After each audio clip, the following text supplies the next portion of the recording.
Hola, ¿cómo está? Dios le bendiga, espero esté muy bien.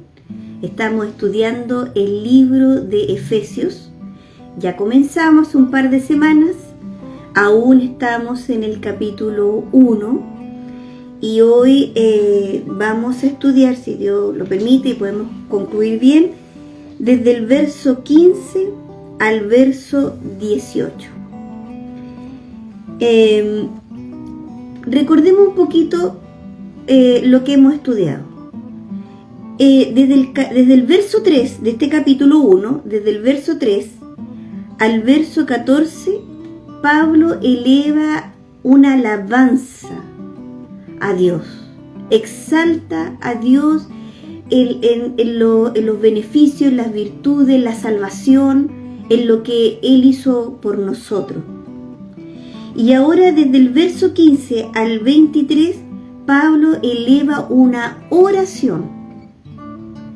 Levanta oración y le pide al Padre también por los santos, por la iglesia de Éfeso.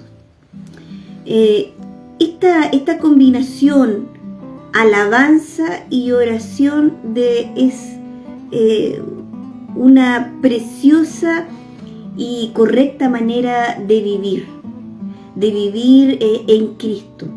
¿Se acuerdan? En Cristo, siendo parte del cuerpo de Jesucristo.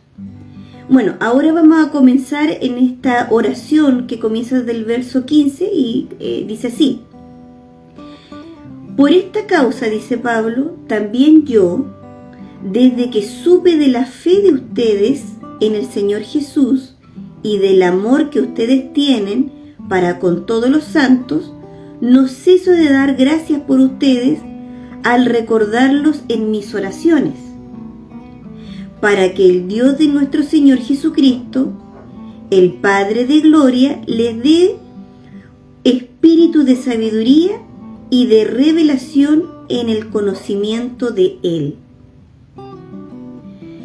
Pablo dice, desde el momento que yo sé del amor que ustedes tienen, desde el momento que yo sé que ustedes están en Jesús, no ceso de orar por ustedes. Y dice, y empieza a decir cuál es su oración.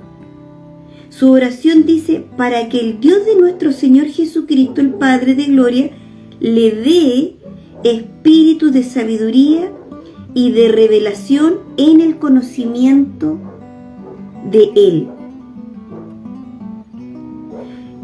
Para Pablo es importante que la iglesia tenga estos espíritus de sabiduría y de revelación.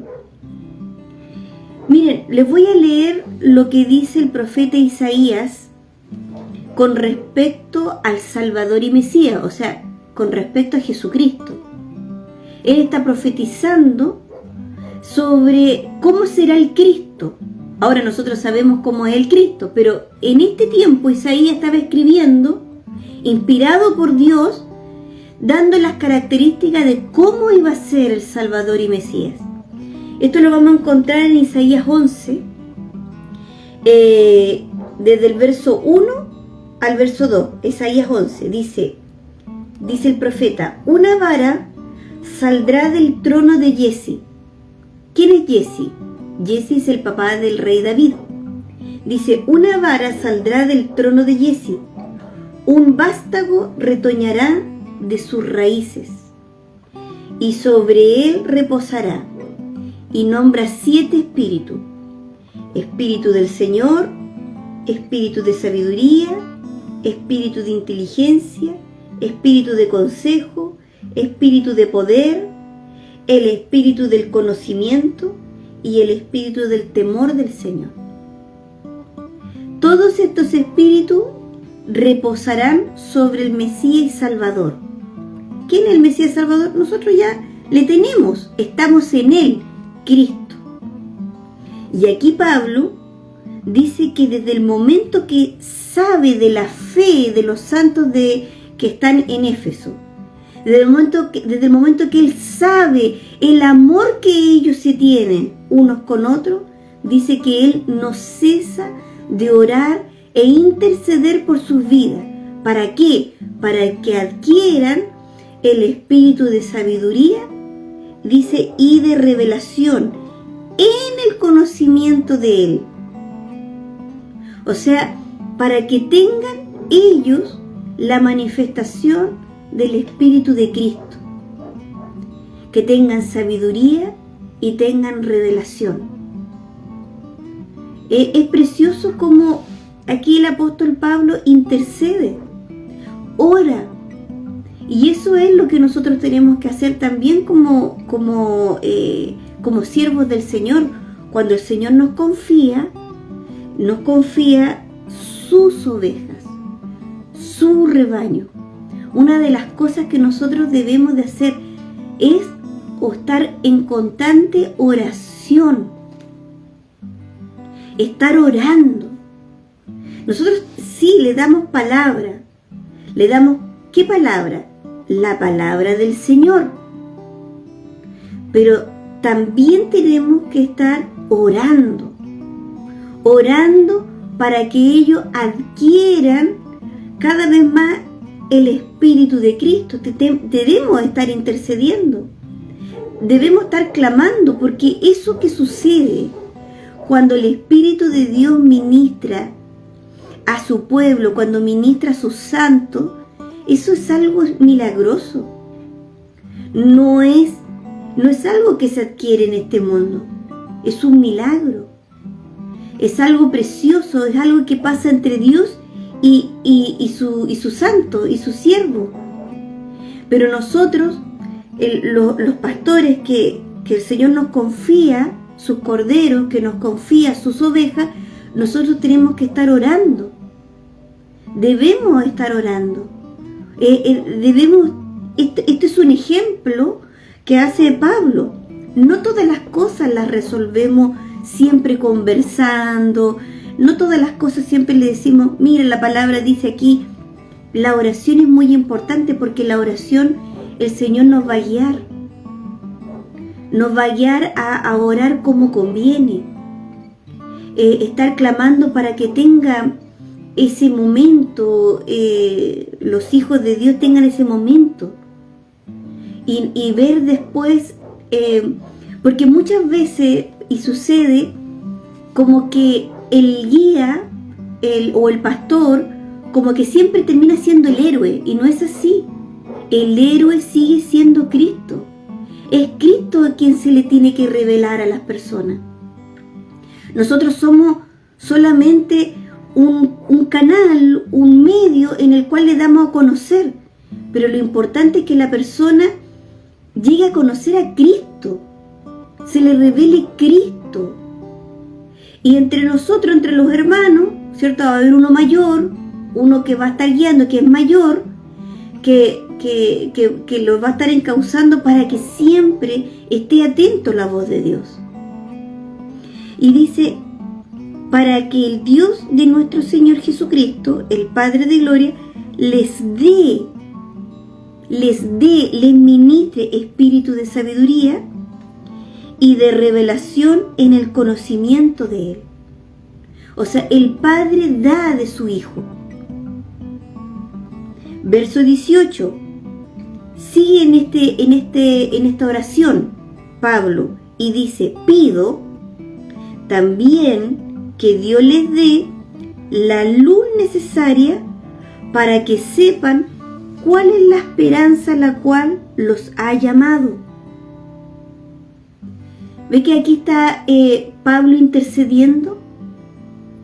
Intercede para que el pueblo, los santos, reciban espíritu de sabiduría y espíritu de revelación o de conocimiento. Porque es importante tener sabiduría. Es muy importante. La sabiduría dice que es el principio del temor a Jehová. La sabiduría es cuando uno ve un sabio o uno que está siendo sabio, es aquel el que atiende el consejo. ¿Dónde encontramos el consejo? Acá encontramos el consejo. ¿Y por qué lo estudiamos? Porque para entender el consejo. Por eso estudiamos la palabra, porque queremos saber de Él. Por eso dice espíritu de sabiduría y espíritu de revelación, para poder comprender el consejo y no entender el consejo como a nuestra carne nos parece o como nuestra razón tan limitada nos parece, nos acomoda. No. Nosotros estudiamos la palabra para entender en la única interpretación que es del Espíritu el consejo. El consejo de Dios siempre nos va a ministrar el carácter de Cristo. El carácter de Cristo lo podemos ver en los frutos del Espíritu Santo. Lo que dé el fruto del Espíritu Santo es el carácter de Cristo. Por eso nosotros no podemos tomar la palabra o el verso en forma aislada. Porque si lo tomamos en forma aislada es porque entendemos las cosas en forma aislada.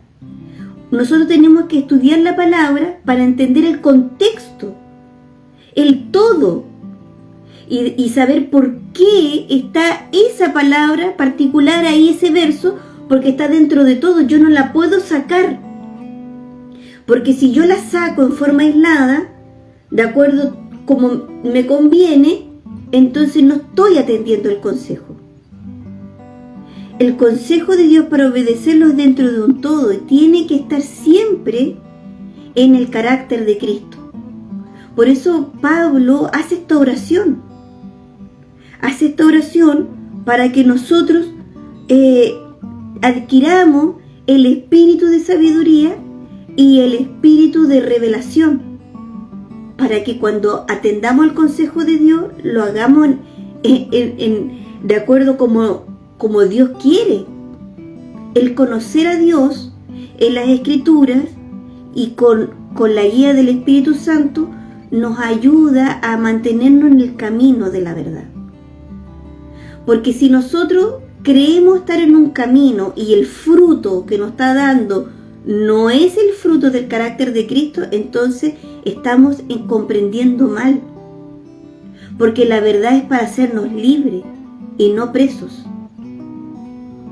Por eso la oración de aquí de Pablo por los santos es tan importante. Orar, y dice, verso 18, pido también, no solamente el que recibamos el espíritu de sabiduría y de revelación, dice, pido también que Dios les dé la luz necesaria para que sepan cuál es la esperanza a la cual los ha llamado. O sea, Dios nos llamó. ¿Pero por qué nos llamó? Que podamos comprender a través de las Escrituras a qué nos llamó. ¿Recuerdan en Romanos 8:30? Cuando dice, y a los que predestinó, a estos también llamó. Y a los que llamó, a estos también justificó. Y a los que justificó, a estos también glorificó. El Padre nos llama nos llama para justificarnos, o sea, para quitarnos el pecado a través de la cruz de Cristo.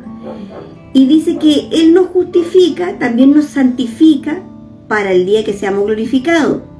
¿Pero para qué nos llama? Porque Pablo dice, pido para que se les ilumine, para que nuestros ojos sean iluminados, para comprender esta esperanza de nuestro llamado. ¿Por qué? Porque en este llamado nos llamó para estar en Cristo. Nos llamó para ser parte de su cuerpo, para ser su iglesia. Para que cuando Cristo venga, nosotros nos vayamos con Él. Y que en este periodo que estamos aquí en la tierra, en este mundo, al cual no pertenecemos, pero vivimos en este mundo, nosotros vivamos en Él. Por eso Jesús lo dice tan reiteradas veces ahí en Juan 15, permanezcan en mí. Permanezcan en mí, porque fuera de mí no va a pasar nada. El permanecer en Él es comprender este llamado. El llamado a estar dentro de su cuerpo. Porque dentro de su cuerpo nosotros podemos ser ministrados por Cristo. Recibir el espíritu de sabiduría, recibir el espíritu de revelación. Estar dentro del cuerpo significa que cuando Cristo venga, nosotros nos iremos con Él, porque Él viene por la iglesia. La iglesia es su cuerpo y nosotros debemos estar aquí dentro. Por eso debemos ser tan sujetos al consejo, el vivir en el amor del Señor, en comunión con Dios y en comunión con los hermanos. Y debemos aprender a vivir en esta comunión. Mi esposo decía en este domingo que muchas veces, o en estos domingos, no recuerdo en cuál, que dice, muchas veces nosotros vamos en oración y vamos solo a pedir. Es importante pedir, Pablo está pidiendo, pero está pidiendo para la gloria de Dios. Es importante pedir. Y algunos dicen, bueno, ¿para qué vamos a pedir si Dios sabe, antes de que nosotros pidamos, lo que nosotros tenemos necesidad? Entonces, ¿para qué oramos? Dicen algunos. Es que nosotros oramos para tener comunión con Dios. Nosotros vamos a Él para tener comunión, para conocer a nuestro Dios, para hablar con Él, para estar en Él. ¿Y por qué nosotros nos congregamos? Como dice la palabra, que algunos tienen la mala costumbre de no hacerlo. ¿Pero por qué nos congregamos? Porque es para tener comunión con los hermanos. Por eso la iglesia, cuando comienza, dice que perseveraban en la doctrina de los apóstoles, o sea, las enseñanzas. Perseveraban en la doctrina de los apóstoles, en la comunión con los hermanos, en el partimiento del pan. Eso debemos perseverar, en la comunión unos con otros, en la comunión con Dios. Y esto es parte de ser iglesia. Esto es parte de ser cuerpo de Jesucristo. Entonces aquí dice, pido también en el verso 18, que Dios les dé la luz, o sea, el entendimiento, el comprender por qué la esperanza de ser llamados. ¿Llamados a qué? Llamados a estar en Él, llamados a ser santos. En 1 de Pedro 1:15 dice aquí el apóstol, más bien sean ustedes santos en todo lo que hagan. O sea, vivamos una vida santa. ¿Y cómo vivimos una vida santa? Dice, Jesús mismo lo enseña cuando intercede por su iglesia en Juan 17:17. Dice, para que sean santificados, santifícalos en tu verdad, tu palabra es la verdad. La palabra es lo que alimenta el espíritu. La palabra, por eso nosotros no podemos estar lejos ni de la palabra ni del Espíritu Santo, porque es la única manera que alimenta el espíritu y nosotros somos de Él. ¿De qué nos vamos a alimentar? No nos podemos alimentar de este mundo ni de las cosas cotidianas de este mundo. Lo que alimenta a los hijos de Dios es la palabra y la obra de su espíritu. No podemos estar lejos. Así nacimos, de palabra, de agua y de espíritu. Así nacimos y así debemos vivir. Por eso el apóstol Pedro en 1 de Pedro 1:15 dice, más bien sean ustedes santos en todo lo que hagan, como también es santo quien los llamó. Nosotros tenemos que ser santos porque santo es quien nos llamó. Por eso dice pido también que Dios les dé la luz necesaria, que se les alumbre, para que sepan cuál es la esperanza al cual los ha llamado. El Señor nos llamó. Nosotros tenemos que dejar que Él nos santifique, Él nos limpie con su palabra y con la obra preciosa del Espíritu Santo. Él nos llamó para estar en Él, para ser parte de Él, estar dentro del cuerpo y entenderlo. Entenderlo es precioso y debemos entenderlo. Debemos entender que nosotros no somos de este mundo. Nosotros no nos alimentamos como se alimenta este mundo. Nosotros somos santos. Somos su nación santa, apartada para Él, porque estamos en Él. Por eso Pablo dice, oro desde que supe de su fe, desde que supe del amor que se tienen, oro para que tengan espíritu de revelación, espíritu de sabiduría, para que se les alumbre este llamado, la esperanza de este llamado, de que nosotros somos santos porque el quien nos llamó es santo. Entenderlo nos ayuda a perseverar en la doctrina de los apóstoles, en el partimiento del pan, el compartir con los hermanos unos con otros. Nos ayuda a comprender. Y luego, antes de cerrar el verso 18, dice, él está orando para que nosotros comprendamos la esperanza del cual nos ha llamado, y dice, ¿cuáles son las riquezas de la gloria de su herencia en los santos? Todas estas riquezas que nosotros recibimos, somos ministrados, son riquezas que nosotros adquirimos porque estamos en Él. Por eso es importante tener este conocimiento, no un conocimiento para hacer crecer el intelecto carnal humano, no, es un conocimiento precioso de saber quién es nuestro Dios y que nuestro Dios es santo, que nuestro Dios es misericordioso, que nuestro Dios es también temible y que Él corrige y que Él enseña y que Él instruye y que Él nos hace vivir ciertas cosas para entrenar nuestros dedos para la batalla, que Él espera que nosotros seamos dóciles a su voz. Él nos deja la Escritura para que sepamos de Él, nos da el precioso Espíritu Santo para instruirnos, para enseñarnos, para estar en comunión con Él y también para estar en comunión con los hermanos. Así que por ahora lo dejamos hasta ahí, si Dios lo permite, si Él así lo quiere. Nos vemos mañana. God bless you, shalom, Dios abençoe y recuerde que Jesús viene pronto por su iglesia. Maranata, hermano.